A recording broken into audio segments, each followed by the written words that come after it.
Well, to get a deeper understanding of this stalemate, we've asked a senior lecturer at the UK's Keele University and an expert on the Horn of Africa affairs, Dr. Awal Alo, to join us via Skype from London. Thanks so much indeed for joining us and welcome to the programme.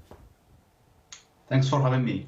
All right, so a lot of people look at this issue, the dam has just been built, and might feel that this is a modern problem, but this goes back to as early as the 1950s, doesn't it?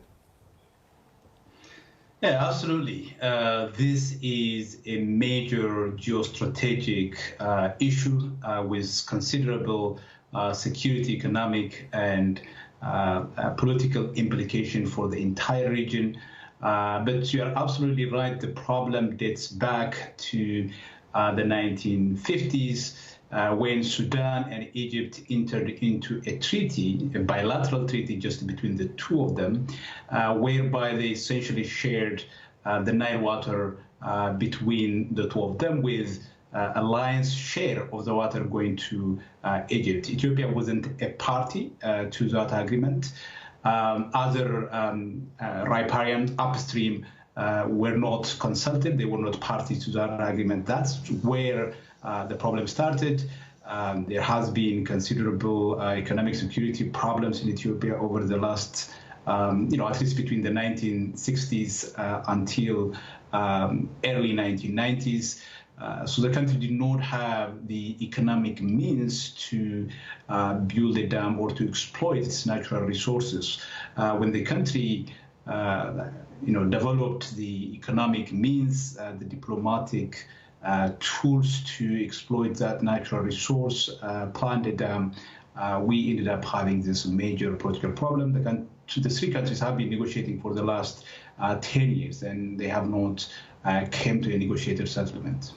Some people might say that it even goes back to 1929 with the Anglo-Egyptian Treaty, and it almost gave Egypt some kind of superior position on the continent over the Nile. You had Britain on the one hand saying, look, we are negotiating on behalf of our colonies in Africa, and you, Egypt, you're the other party in our negotiations.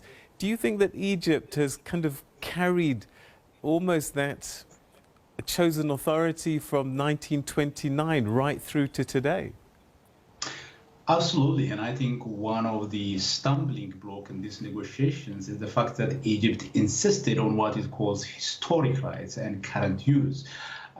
These are ideas that are recognized to a certain extent in international law, but Ethiopia as a country from where some 80% of the water originates was not party to that treaty, and therefore was not bound by that treaty. While countries have the right to exploit, the sovereign right to exploit their natural resources within their territories, there is an expectation that they act with due regard to the interests of countries downstream. And Ethiopia, from my understanding, and I've been following this for the last 7-8 years at least, have consistently said that it has no intention of harming Egypt, but the two countries, for a number of reasons, have not been able to come to an agreement. So the problem is not really Sudan, because Sudan stands to benefit from the dam, as the dam regulates the flow of water and reduces flooding, which significantly affects Sudanese farmers. But it's Egypt that is insisting on its historic rights, which it was given as a result of that colonial treaty, which did not include upper riparian countries, including Ethiopia, from where some 80% of the water comes from.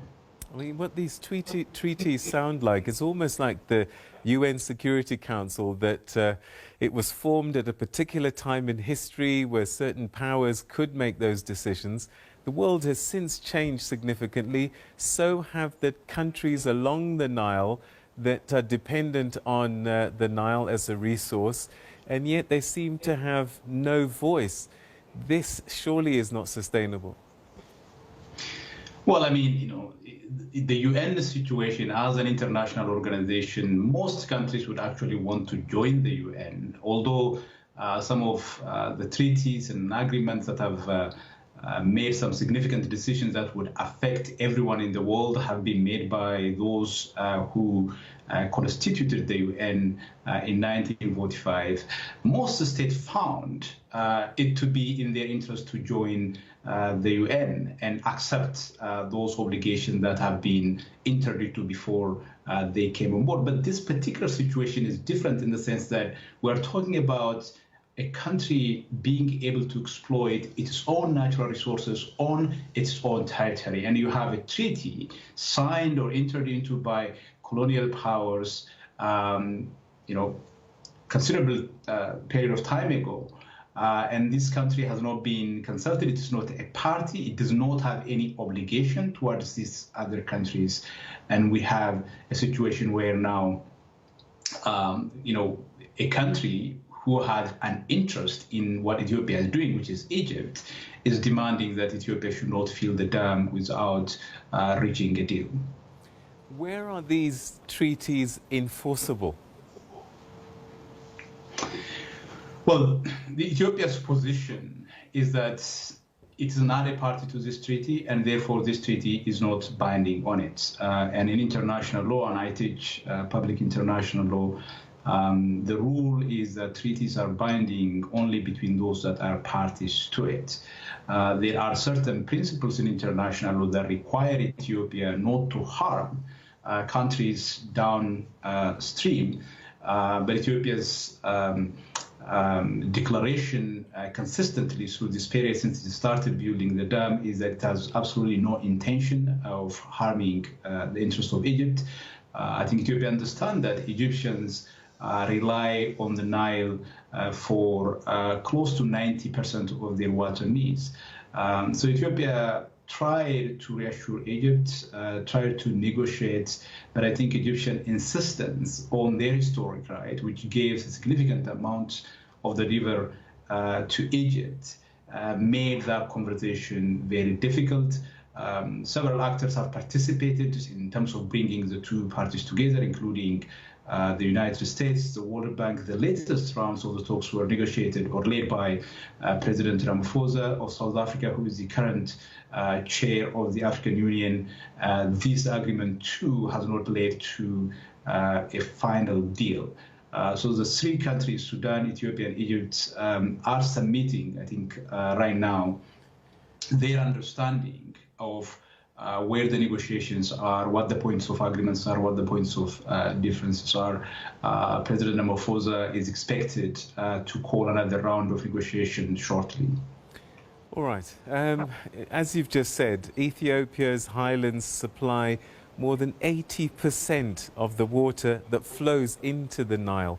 One would have thought that a country like Egypt would be a bit more negotiative friendly, going with open hands to say to Ethiopia, thank you so much for the amount of water that you supply into the Nile.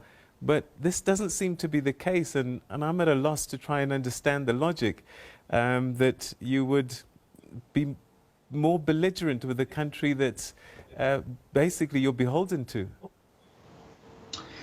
Absolutely, and I think it is in the best interest of Egypt to have a cordial relationship with Ethiopia. As I said earlier, Egypt has a legitimate expectation that its interests are not significantly harmed. Ethiopia has given repeatedly an undertaking that it has no intention of doing so. Ethiopia is a country where some 65% of households don't have access to electricity, whereas Egypt almost has some 95% coverage. Now, there might be a number of other factors, but the developmental need that Ethiopia has is enormous. And while this natural resource exists within its own country, for Egypt not to somewhat understand and sympathize and reach a compromise, I think that's a bit concerning. And to be quite honest, there is not really much that Egypt can actually do by way of stopping Ethiopia from developing its resources. There is not really a practical way through which Egypt could resort to military action. Maybe it might try diplomatic pressure or using regional actors to somewhat destabilize Ethiopia. But I don't think that too would succeed, because as far as the dam is concerned, there is a very solid public support behind the government. So it's not clear what Egypt is trying to achieve in this way.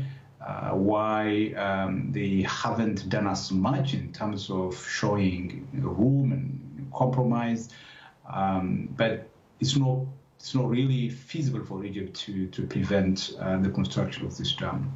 All right, Dr. Alo, thank you so much indeed for giving us some illumination on a very complex issue. But I'm sure at some point there will come to some agreement, because they simply just don't have a choice. Thanks so much indeed for your time. Thanks for having me. All right, that's Dr. Awal speaking to us from Kiel University in the UK about this tricky issue of the Nile. Ethiopia, which supplies 80% of the water that goes into the Nile, arguing with Egypt and to a lesser extent Sudan about a dam that Ethiopia desperately needs to build its economy, but Egypt says it will threaten theirs. So we'll see what happens in the coming weeks and days, whether this dam actually gets filled.